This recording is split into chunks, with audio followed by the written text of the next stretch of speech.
سیدہ عائشہ رضی اللہ عنہا فرماتی ہیں کہ ایک اجنبی آیا اور اس نے نبی علیہ الصلوۃ والسلام سے پوچھا، اے اللہ کے حبیب السلام، میرے رزق میں برکت نہیں ہے۔ یہ وہ شکایت ہے جو ہر بندہ ہی تقریباً آج کر رہا ہے۔ تو نبی علیہ السلام نے فرمایا کہ آیت الکرسی کہاں گئی؟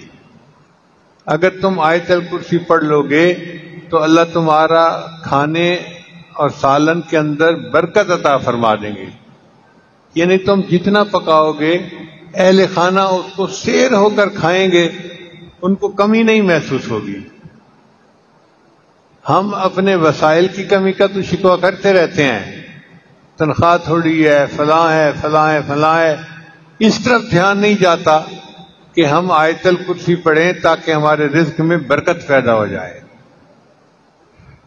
حضرت عبداللہ ابن عباس عنہ فرماتے ہیں کہ نبی علیہ السلام نے فرمایا، آیت الکرسی پڑھنے والے کو اللہ شکر کرنے والا دل، صدیقین کے اعمال اور نبیوں جیسا اجر عطا فرماتے ہیں۔